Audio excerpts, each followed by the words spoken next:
Bonjour à tous. Bonjour. Effectivement, je m'appelle Jérémy, je suis marié, j'ai 3 enfants, et vous allez me voir pas mal parce qu'on alterne avec JD donc sur la série de 1 Corinthiens. Donc, nous allons pas mal parler de l'Église aujourd'hui, de 3 qualités de l'Église en particulier, et nous allons notamment parler de l'unité ce matin. Vous avez remarqué que quand on a de bonnes relations, ça peut être extrêmement bienfaisant. Et en même temps, à l'inverse, si on a de mauvaises relations, ça peut être ultra destructeur. Et je pense que si je parle avec vous, chacun d'entre vous, je suis sûr que vous pourriez me donner des relations dans vos vies qui ont été bienfaisantes, constructives, qui vous ont fait du bien. Et à l'inverse, vous pourriez me dire instantanément, oh là là, ce moment de ma vie, ce collègue, cette personne de ma famille, c'était une apocalypse. Et ça peut nous ronger, hein. Moi, récemment, j'ai un ami, un cher frère là, à l'église, et puis il ne m'a pas donné signe de vie pendant 3 semaines. Je me suis dit, ah mince, je l'ai brouillé. Et j'étais en souci, en fait. Et puis, d'un coup, je l'appelle, je prends mon WhatsApp. Écoute, man, ça fait 3 semaines que tu ne m'as pas répondu, j'étais blessé. Il m'a dit, écoute, non, Jérémy, tout va bien, c'est juste moi, je traverse une période difficile, il n'y a pas de problème. Et j'étais vraiment soulagé. On, on partage cette émotion que les relations, ça peut vraiment beaucoup nous apporter, mais aussi beaucoup nous consumer. Et en fait, nos églises sont loin d'être parfaites, mais je remarque que nos églises sont bienfaisantes. Moi, c'est dans les églises évangéliques que j'ai appris à aimer, que j'ai été soutenu. Au collège, j'étais harcelé, mais dans mon église, à Grasse, on a pris soin de moi. C'est dans les milieux chrétiens que j'ai appris à réparer des relations, que j'ai appris à me réconcilier, et que j'ai appris à dire « je te demande pardon ». C'est pas au boulot. C'est pas au boulot. C'est dans nos églises que j'ai appris à persévérer dans des relations qui étaient parfois compliquées pendant des années pour réussir à collaborer et construire quelque chose ensemble. Et en fait, c'est vrai que nos églises parfois se divisent, parfois sont difficiles, ok, c'est vrai, ok, c'est pas parfait, mais je trouve qu'il y a un bienfait et une volonté relationnelle.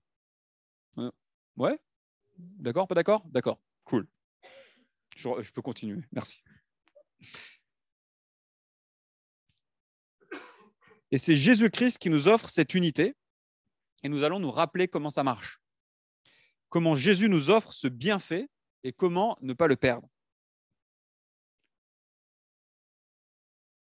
Super. Nous voulons rester attachés ensemble à Jésus-Christ crucifié et c'est ainsi qu'on va être unis. OK? Alors, on va lire 1 Corinthiens 1 et les versets 10 à 19. Voilà, dites-moi quand vous y êtes. 1 Corinthiens, chapitre 1, 10, 19.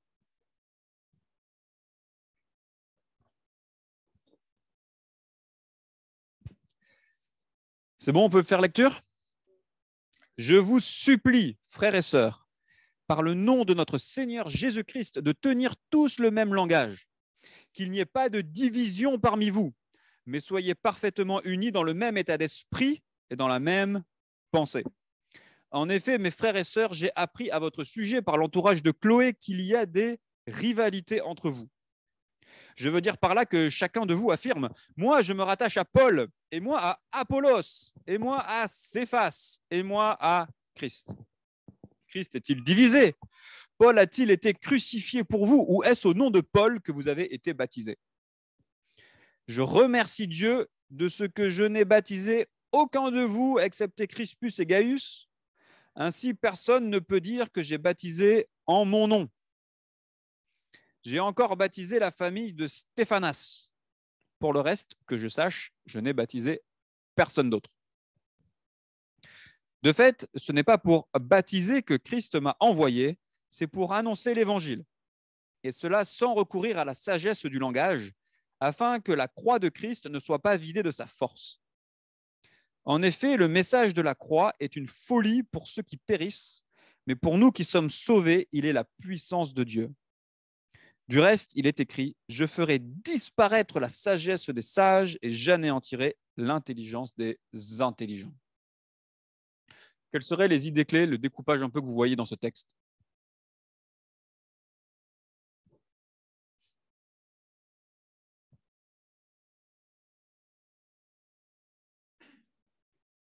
Pardon? Voilà, donc très clairement, première idée, l'unité. On veut la maintenir, attention aux divisions. Quoi d'autre?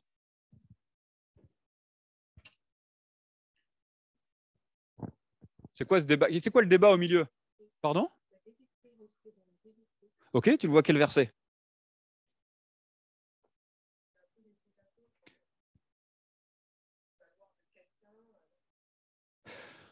Voilà, donc il y a un enjeu sur à qui on s'identifie. Et Paul, on voit donc effectivement que les Corinthiens s'identifient à des gens. Et Paul, on a même peur et dit, oh là là, heureusement, vous ne pouvez pas vous identifier à moi parce que moi, j'ai baptisé personne. Donc, il y a une notion d'identification, d'identité et de baptême. Okay, donc ça, c'est la deuxième idée clé. Et la troisième idée clé, c'est la croix de Christ. Vous avez vu, ça revient à verset 17. Donc moi, je suis là pour annoncer l'évangile. Hein,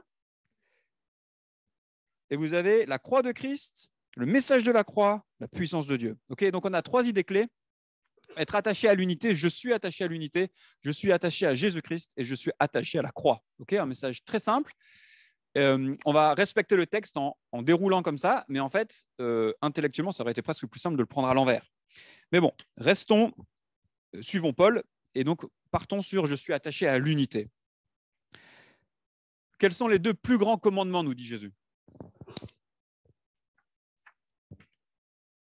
Pardon? Voilà. Aimer Dieu de tout ton cœur, de toute ton âme et de toute ta pensée, ton prochain comme toi-même. Donc l'idée de s'aimer, la relation aimer l'autre, c'est notre deuxième priorité.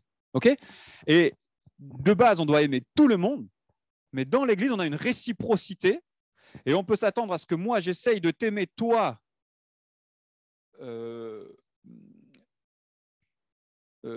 comme moi-même, et qu'en réponse, toi, tu m'aimes comme toi-même. Donc, normalement, on trouve une unité, un amour particulier dans l'Église.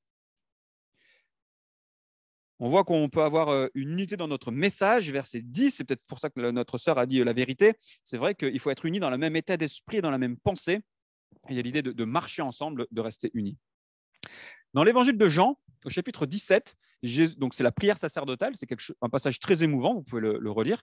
Et Jésus fait quelque chose de absolument remarquable et il dit, vous serez unis.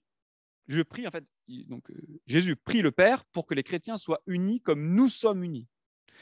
Donc Jésus élève l'unité qu'on peut expérimenter entre nous au niveau de l'unité que Dieu le Père, Dieu le Fils et Dieu le Saint-Esprit expérimentent dans la Trinité.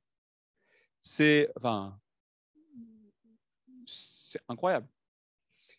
Et quand on dit qu'on veut être unis et qu'on veut préserver nos relations et on veut goûter ce bienfait, en fait, on goûte de manière bien imparfaite à notre petit niveau humain, mais on goûte une réalité céleste incroyable, le bienfait d'être unis. Et quand Dieu nous a créés à son image, eh bien, les relations font partie de tout ça. Et avoir des relations saines, des relations aimantes, des relations serviables, c'est vraiment important. Moi, je connais des gens, prendre soin des gens et faire attention et demander pardon, c'est presque de la sensiblerie. Non, non, c'est super important. C'est viscéralement important pour nous. On a été créés à l'image de Dieu pour apprécier des relations bonnes, à l'image de Dieu le Père, Dieu le Fils et Dieu le Saint-Esprit. Et on y goûte, on commence dans l'Église. Quelle est la source de la division? Pardon? Les querelles? Ah oui, donc vous avez le mot querelle, c'est ça? Ouais, moi j'ai rivalité, absolument. Par contre, quelle est la source de l'unité? On l'a au verset 1, par le nom de notre Seigneur Jésus-Christ. Un chrétien, c'est quelqu'un qui a vu dans le message de Jésus-Christ son besoin de repentance, son besoin de rédemption. Demander pardon, accepter le pardon sur sa propre vie et motivé par la reconnaissance de réapprendre à vivre. On verra plus dans le détail de versets 17 à 19, mais déjà on peut dire là que si vous avez deux personnes qui disent « Ok, j'ai foiré, j'ai besoin d'aide », et qui avancent ensemble, a priori, elles ne vont pas se tirer dans les pattes.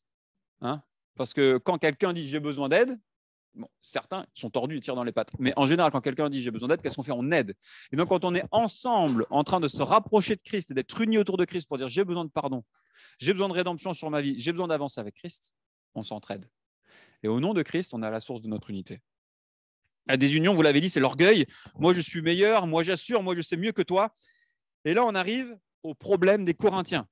Okay, Et donc, vous allez voir, ce problème, il va revenir souvent dans toute l'épître, c'est que les Corinthiens avaient un problème de triomphalisme. Ça revient, si vous lisez l'épître, vous allez le sentir à plusieurs reprises. Il disait, moi, je suis plus intelligent que toi parce que moi, j'ai choisi le bon cheval. Moi, j'ai choisi Paul. Et puis, il y en a d'autres qui disaient, non, non, non, non, mais Paul, il n'est pas très bon orateur. En fait, tu t'es trompé. Le meilleur, c'est Apollos. Et il y en a d'autres qui disaient, mais non, mais vous n'avez rien compris, vous. Le bon cheval, c'est Christ. Et en fait, ils avaient interprété la puissance de Dieu et la victoire, qui est mentionnée plus bas, selon leur schéma culturel. Et en fait, certainement, Corinthe était une ville riche, une ville où l'apparence sociale, l'apparence extérieure était extrêmement importante. Et ils avaient projeté sur leur relation dans l'Église et sur leur relation avec leurs responsables ces principes culturels. C'est un petit peu si, comme nous, on disait non, non, mais moi, on se disputait. C'est comme si on se disputait en disant non, mais moi, je préfère l'éditorialiste de BFM TV parce que lui, il est vraiment intelligent. Et toi, tu préfères l'éditorialiste sur CNews ou je ne sais pas quoi. Et en fait, il est trop nul. En fait, vous comprenez? Et c'est comme si on prenait ça et vous le projetiez sur vos relations dans l'Église. Parce qu'ils avaient mal interprété c'était quoi la puissance de Dieu. Ils voulaient une puissance, ils voulaient des responsables qui envoyaient du lourd, quoi. Et Paul dit en fait, vous n'avez pas compris. Alors, que retenir de ce premier point? C'est que l'unité, déjà, c'est important. On est attaché à l'unité. Et comme je vous l'ai dit, il y a des gens, je connais, moi, demander pardon. Non, non, c'est important. D'autres râlent sans faire attention à ce qui sort de leur bouche. Ça pique et ça mord. Dans nos églises, à Villefranche, à Trévoux, nous devons faire attention à l'unité et y être attachés. Obtenir l'unité, deuxième remarque, c'est difficile et on l'obtient quand on est attaché à Jésus. L'humilité nécessaire pour avoir de bonnes relations les uns avec les autres découle de l'humilité partagée qu'on a face à Jésus. Normalement, si on est au pied de la croix, ça nous met dans une posture humble. Vous comprenez? Et c'est là la source de l'humilité qui va nous permettre d'être unis. Et donc, attention à nos attitudes qui détruisent. Et là, je vous invite à vous connaître vous-même et à faire attention à vos feux rouges dans les relations. Si dans votre cœur, vous commencez à être amer, feu rouge. Pourquoi? Qu'est-ce qui génère ça en moi? Si vous commencez à dire franchement, le frère, il me saoule, il est trop nul. Feu rouge. D'accord? Pour tout vous dire, moi, tous les jeudis, j'appelle un autre pasteur. On se pose 4 questions. Et la 3e question qu'on se pose, c'est est-ce que tu as une relation qui pue en ce moment? Parce que c'est un marqueur. Si ça commence à partir en vrille, si on commence à être aigri, amer, chez moi, c'est un marqueur, ça va générer de la colère. Je ne sais pas quels sont vos caractères. Il y a des gens, quand la relation est difficile, ils s'écroulent et ils deviennent piquants, mais loin. Moi, je ne suis pas comme ça. Vous me connaissez, moi, je suis combatif. S'il y a une relation qui commence à partir mal, ma tendance, ça va être d'aller au combat. Mais ce n'est pas bon, ça. Ni l'un ni l'autre, c'est bon. Les deux vont pourrir. La maturité, c'est d'aller voir, de parler, de mettre les choses à plat. Puis parfois, ce n'est pas possible, ça ne marche pas. Enfin bon, voilà, il y a une sagesse un petit peu relationnelle à apprendre. Eh bien, vous êtes comment? Vous êtes à fuir. Et puis, dès qu'on peut, on crache du venin. Vous êtes plutôt à être combatif. Et quand il y a un gars et il vous énerve, vous allez au combat. Eh bien, connaissez-vous vous-même. Attention à vos feux rouges. Et maintenez l'unité. OK? Unité. Deuxième remarque, je suis attaché à Jésus-Christ. Donc, on a dit qu'on est unis parce qu'on est ensemble attachés à Jésus. C'est le sens du baptême. Et donc, si vous regardez le texte, vous avez la logique de Paul. Pourquoi est-ce que Paul dit Christ est-il divisé? Sous-entendu, vous êtes divisé, c'est illogique. Parce que si vous êtes tous ensemble unis à Christ, vous devriez être ensemble unis. Puisque Christ est uni. Vous comprenez? C'est ça la logique. Hein. Et donc, vous avez au verset 13 des questions rhétoriques. Paul a-t-il été crucifié pour nous? La réponse, sous-entendu, bien sûr que non. Qui a été crucifié pour vous? Avez-vous été baptisé au nom de Paul? Bien sûr que non. Vous avez été baptisé au nom de Jésus, Père, Fils, enfin, Dieu le Père, Dieu le Fils et Dieu le Saint-Esprit. Et suit un développement sur ce baptême. Eh bien, pourquoi cette importance sur le baptême? Parce que le baptême a 2 symboles principaux. Le premier symbole est très simple, facile à comprendre, c'est le symbole d'être purifié. D'accord? On se lave. Christ nous a lavé, on l'a chanté d'ailleurs, Christ nous a lavé de nos péchés. On le symbolise, on dit à tout le monde, voilà, Christ m'a lavé de mes péchés, et je passe par les eaux du baptême. je suis purifié. Le deuxième sens, et c'est celui-là qui nous intéresse aujourd'hui, la pensée du baptême, c'est la pensée de s'identifier à quelqu'un d'autre. Par le baptême, un chrétien dit « je m'identifie à la mort de Jésus, j'ai besoin de pardon, j'ai besoin de mourir à mon ancienne vie, et je m'identifie à sa nouvelle vie pour revivre comme lui. » Okay. On peut voir ça dans la société, ce principe d'identification, quand par exemple vous avez des fans qui vont suivre, écouter et s'habiller comme leur star. Vous avez remarqué, les ados, c'est tout le principe d'avoir des pubs cool. Vous avez le mec super cool qui porte des fringues super cool pour que tes ados te disent à Noël, je vais être comme lui. C'est ça le principe. Et nous, ça marche pareil avec les égéries, Coco Chanel et Tutti Quanti. Pourquoi? Parce qu'ils ont compris qu'on s'identifie à une figure de proue. C'est le même principe quand vous avez un étudiant en musique qui va prendre un virtuose et qui va vouloir décalquer sa pratique sur son modèle. Oh, moi, je veux jouer comme lui parce que lui, il est trop fort. Dans les religions, alors par exemple dans la religion catholique, certains ont des saints patrons. D'accord? Donc ce n'est pas quelque chose de biblique, mais c'est le même principe. C'est-à-dire que le saint patron des pécheurs, les gens vont s'identifier à leur saint patron.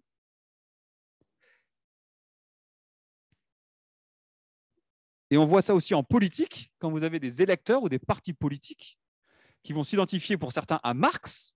On va dire, ouais, voilà, c'est lui, on veut faire comme lui, machin. Et à l'inverse, vous avez d'autres partis politiques à l'autre extrême du spectre qui vont dire à chaque élection, eh ben moi, je vais à Sainte-Mère des Deux Églises, parce que moi, je revendique l'héritage gaulien, par exemple. Vous comprenez? Donc, tous ces exemples que je vous ai donnés dans différents domaines, politiques, émotionnels, etc., culturels, c'est le même principe. On s'identifie à une figure qui va nous diriger. Vous comprenez? Et nous, les chrétiens, on dit, OK, on abandonne tout ça. On abandonne ces figures. Et on se fait baptiser au nom de Jésus-Christ. On s'identifie à Jésus-Christ. Nous nous associons à sa beauté morale. Nous nous associons à sa mort. Nous nous associons à sa résurrection pour apprendre à vivre sous la conduite de l'Esprit. Voilà un chrétien. Le baptême ne réalise pas ça, mais le baptême est un témoignage public que vous avez eu cette démarche dans votre cœur. C'est pour ça que nos églises sont particulièrement attachées au baptême d'adultes, parce qu'on vous invite à faire ce chemin personnel, chacun d'entre vous, de dire ma vie ne vaut pas le coup. Je capitule, je m'identifie à la mort, je m'identifie à la résurrection et je fais ce chemin avec Christ. Et on témoigne de ça quand on meurt dans l'eau figurativement et qu'on ressuscite dans l'eau figurativement. Alors nous qui sommes croyants, souvenons-nous que nous sommes dans ce chemin avec Christ. Parfois, on peut être intéressé à certaines convictions sur l'Église. Vous avez le droit, mais c'est secondaire. Parce que prioritairement, votre figure, c'est Jésus-Christ. Peut-être que vous êtes d'un caractère réservé et qui vous pousse à être en retrait. Ça va, vous avez le droit d'être réservé. Mais votre figure de proue, c'est Jésus-Christ. Peut-être que vous êtes une grande gueule. Ça va. Mais ta figure de proue, c'est Jésus-Christ. Et quand on est ensemble attachés à Jésus-Christ dans ce chemin, on trouve l'humilité nécessaire pour être unis. Peut-être que vous n'êtes pas baptisé, mais c'est une interpellation de suivre ce chemin avec Christ. Et si vous l'avez fait intérieurement, c'est le moment de vous faire baptiser. Et vous qui n'avez pas encore fait ça, c'est une question de réflexion. Reconnais ta soif de plus et viens dans ce chemin avec Jésus-Christ. Nous sommes attachés à Christ et à personne d'autre. Et donc, dans cet attachement, il y a un élément central, c'est la croix. Okay? Donc, on arrive au dernier verset. Donc, regardez le texte. Donc, il faut annoncer l'évangile, la bonne nouvelle, sans la sagesse du langage, pour garder la force, pour ne pas vider de sa force la croix de Christ, le message de la croix, la puissance de Dieu. Et l'enjeu avec ces Corinthiens, c'est qu'ils comprenaient mal cette puissance. Et ils voulaient des leaders extrêmement charismatiques qui démontraient une puissance humaine. Vous comprenez? Et c'est quoi la fin du verset 18, c'est quoi la vraie puissance de Dieu? Comment est-ce que Dieu est puissant? Et notamment, comment est-ce qu'il déploie sa puissance pour nous sauver? N'ayez pas peur, vous avez le droit de dire des mauvaises réponses. On se détend. Pardon? Alors, dis-moi, comment est-ce que l'humilité, c'est une puissance de Dieu pour nous sauver? OK, on commence à y toucher. Roi serviteur, Saint-Esprit, quoi d'autre? OK, OK. Son amour infaillible. OK, OK. Sa justice. OK, alors, je vais vous aider. Sans Christ, le diable est victorieux sur notre vie. Comment est-ce que le diable est victorieux sur notre vie?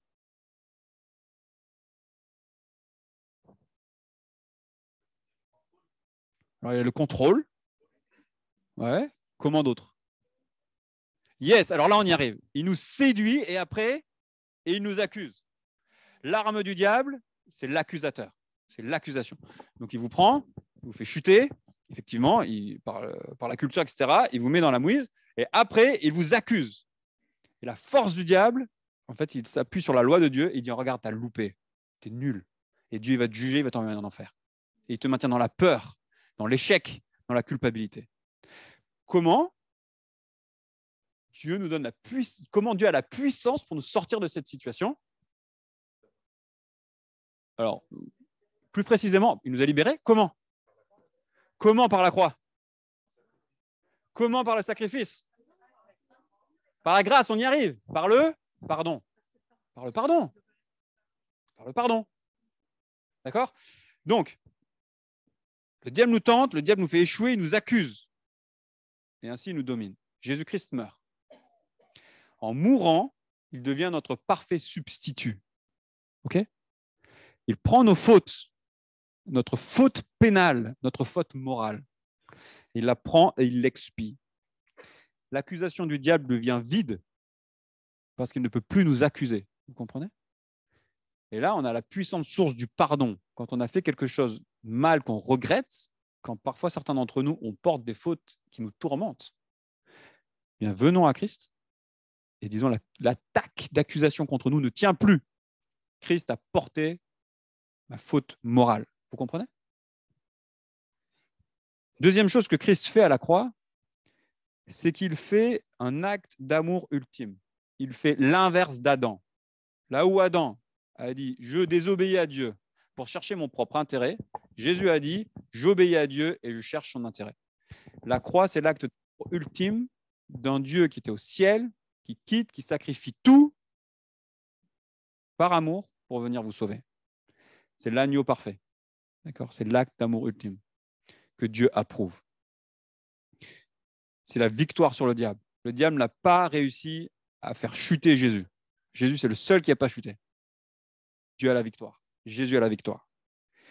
Et finalement, Jésus est ressuscité pour une vie éternelle. Et comment est-ce que Dieu transfère cette puissance sur nous? Eh bien, c'est quand on s'identifie à Jésus, en témoignant par le baptême, on rentre dans ce chemin, l'accusation du diable ne tient plus, on s'identifie à cette nouvelle vie de Jésus qui se remet à la bonne place devant Dieu le Père, et puis on avance avec lui jusque dans la vie éternelle. Le diable est vaincu. OK? On vient de résumer la puissance de Dieu. La croix est humainement terrible, socialement terrible, c'est honteux. En fait, c'était le moyen de mise à mort le plus atroce. Et vous savez, souvent, là, Jésus, là, il est représenté avec une ceinture, avec un truc qui lui cache le corps. Mais en fait, les crucifiés étaient crucifiés nus pour exposer les organes génitaux et pour amener une honte absolue. La croix, l'objectif de la croix, c'est la honte. Vous élevez quelqu'un nu et vous le laissez agoniser pendant des heures. Vous matez des révolutionnaires comme ça, vous mettez la honte. Regarde ton roi, il est nul. C'est ça la croix. Mais c'est par cet acte qui est humainement le plus honteux qui est précisément en fait le plus beau. Parce que Dieu est venu et il a aimé, il a servi et il a fait l'acte d'amour ultime. Quand je m'identifie à Jésus crucifié, je réalise mes torts, je réalise que d'habitude je cherche mon propre intérêt et je réalise que je veux abandonner mon ancienne vie. Je confesse et je demande pardon. Quand je m'identifie à Jésus-Christ crucifié, je suis pardonné. Quand je m'identifie à Jésus-Christ crucifié, mon cœur fond devant son amour pour moi. Il ne vous abandonnera jamais. Quand je m'identifie à Jésus-Christ crucifié, je réapprends à vivre selon son exemple. Je veux devenir un serviteur comme il a été un serviteur pour moi. Quand je m'identifie à Jésus-Christ crucifié, j'ai la vie éternelle. Grâce à ce que Jésus-Christ a fait, Dieu a la victoire et la puissance sur le péché. Et là, on a quelque chose qui est important, et c'est ça que les Corinthiens ne comprenaient pas, c'est que la puissance et la victoire, ça passe par ce chemin de croix. Je dois d'abord confesser, je dois d'abord passer par la mort pour accepter le pardon et redémarrer une nouvelle vie. Ça semble douloureux, et ce n'est pas du tout vendeur. Moi, je me souviens très bien d'un collègue quand j'étais étudiant sur la fac, enfin, à Lyon. Il lui parlait de Jésus. Et le gars, il avait une mère culture chrétienne et un père culture musulmane. Et du coup, il se questionnait. Et il dit, écoute, Jérémy, ton truc, c'est sympa. Mais alors, cette croix-là, ce sang, j'en veux pas. Je n'ai pas envie de me prendre la tête avec ça. C'est pas vendeur. Mais en fait, c'est tellement bienfaisant. Moi, je trouve que quand je demande pardon, c'est tellement bienfaisant de tomber le masque. C'est tellement lourd à porter cette façade de moi, je suis monsieur bien tout le temps. Vous ne trouvez pas? Quand parfois je fais le bilan avec des gens qui viennent à l'église pour la première fois, je dis écoute, ça vous dirait, on prend le temps de discuter un petit peu. Les gens me partagent leurs pertes, leurs joies, leur réussite, leurs échecs. C'est tellement bienfaisant de pouvoir amener à Dieu son échec, de dire ça va, j'ai échoué. J'ai presque envie de dire c'est pas grave, parce que je peux être pardonné. Vous comprenez? On peut arrêter de faire semblant que tout va bien. C'est incroyablement bienfaisant. Et donc, pourquoi est-ce que la sagesse du langage, vous avez vu, la sagesse du langage, verset 17, va vider la force de ça? Eh bien, en fait, on pense que c'est parce que ces gens-là, ils voulaient prendre en raccourci et dire tu peux avoir la joie, tu peux avoir la puissance, tu peux avoir tout ce que tu veux sans passer par la croix. Ils prenaient un raccourci. Et les Corinthiens voulaient une victoire rapide, orgueilleuse, grimper dans l'échelle sociale, s'enrichir, bien paraître par l'art oratoire pour s'accomplir. Et ils motivaient les jeunes chrétiens et les non-chrétiens par ça. Et parfois, je ne sais pas si vous avez vu, mais on veut attirer, sur YouTube, etc., on veut attirer les gens vers Jésus par « Ah, mais tu vas vachement bien t'épanouir. Peut-être que tu vas commencer par réapprendre à vivre et ça va être vachement douloureux. » Parfois, on va dire viens à Jésus et tes enfants vont réussir, tout va bien se passer. Ça, c'est un chèque en blanc, hein. C'est un chèque en bois, ça ne marche pas. L'amour serviteur, c'est difficile. Parfois, on dit viens, on va avoir une vie d'église victorieuse, regarde le beau bâtiment, regarde le super culte, le machin, c'est trop méga cool. Voilà, on va avoir une louange de dingo, ça va être magnifique, viens, et on va recevoir une onction de l'esprit de fou. Peut-être, peut-être pas. Si tu passes par la croix, oui, c'est vrai, Christ, il va te donner les fruits de l'esprit. Mais avant, il faut couper les fruits de la chair. Et en fait, ce bienfait, le bienfait, la puissance de Dieu passe par ce chemin de croix. Et en fait, là, vous avez le grand thème de l'Église aux Corinthiens, de l'Épître aux Corinthiens, et vous pouvez le retenir. Vous avez vu, regardez là, verset 18. Le message de la croix, ce qu'on vient de dire, c'est une folie pour les gens. Ils disent, mais Jérémy, mais ton truc, c'est débile. Moi, j'ai pas envie de venir à l'église pour qu'on me parle tout le temps d'un mec qui est mort crucifié par des Romains ensanglantés. C'est nul. Ton truc de demander pardon, moi, je veux pas. Moi, ce que je veux, c'est aller à mon cours de yoga, me reconnecter avec moi-même, m'épanouir et que tout se passe bien. C'est pas ça. C'est ça qu'on dit. Ça. Et donc, les Corinthiens, ils étaient dans cette logique. Christianisme, yoga, épanouissement, viens, ça va être cool. Et Jésus dit, le message de la croix est une folie pour les gens qui recherchent ça. Mais en fait, c'est la puissance de Dieu. Et il y a un renversement. Être attaché à Christ, mourir avec lui, vivre une vie d'amour serviteur, c'est ça qui est beau, c'est ça la vraie sagesse. La croix renverse l'échelle de valeur. Ce qui était fou et insignifiant devient précieux, et ce qui était précieux devient fou. Qu'est-ce qui est beau? Prendre flamber et puis partir au Baléares et passer 15 jours sous les cocotiers avec le petit mojito et le petit parasol, vous savez, le petit truc qu'on met avec parasol dans le cocktail, ou prendre soin d'un parent âgé. Dans l'église, tous les aidants, vous comprenez ce que je veux dire par aidant, hein, tous les gens qui accompagnent, mais c'est pas facile. C'est pas facile. Là encore, 2 dames de l'église, une dame qui a dit voilà, son père est décédé l'année dernière, elle a dit, on a eu des années, et une année, c'était ultra dur. Une autre dame, elle dit, ben voilà, mon père est en EHPAD, c'est ultra dur. Mais là, on a un amour serviteur comme Christ nous a aimés et a été serviteur pour nous. Si vous avez envie de prendre une semaine de break, aller au Baléares, faites-le. Ce n'est pas un péché. Ce que je veux dire, c'est que dans notre nouvelle échelle de valeur, notre cœur ne doit pas aspirer à une vie au Baléares. Notre cœur doit aspirer à une vie d'amour vrai qui est en service. Monsieur Bogos, regardez-moi, ou offrir un cadeau. Qu'est-ce qui est beau? Dans le monde, on veut la gloire des hommes. Quand on passe par la croix, on veut offrir et donner. On renverse l'échelle de valeur. Qu'est-ce qui est beau? Vivre dans le confort et dans ses richesses et se confier dans ses richesses, ou être généreux et offrir et donner. La beauté, elle est dans le cadeau, dans le don. Et dans les 3 exemples, vous avez la lutte entre le moi ou l'amour du prochain. Et quand on passe par la croix, on dit le moi, on en a marre, on veut l'abandonner et donner et aimer son prochain. Nous sommes attachés à la croix. Nous voulons rester attachés ensemble à Jésus-Christ crucifié. Donc, si on récapitule, la croix renverse notre fonctionnement, notre échelle de valeur. On s'unit à ce Jésus crucifié et on le témoigne par le baptême. Et en fait, par le baptême, on ne s'identifie pas à Pierre, Paul, Jacques ou je ne sais qui, on s'identifie à Jésus-Christ crucifié. Et quand on fait ça, ça génère une humilité qui nous permet de vivre une unité bienfaisante dans l'Église qu'on ne trouve nulle part ailleurs. La croix, c'est douloureux, ça agit comme un désinfectant. Aujourd'hui, je trouve que les enfants, ils ont un peu la belle vie parce qu'on a des désinfectants qui ne piquent plus. Vous avez vu la biceptine, là, tu fais pchit, ça fait pas mal, tu vois. Mais avant, les trucs rouges, là, à l'alcool, là, la bétadine rouge, là, ça défonçait, quoi. Mais ça désinfectait. Et je vois qu'il y en a qui l'ont vécu. La croix, c'est le désinfectant, c'est douloureux, mais c'est bienfaisant.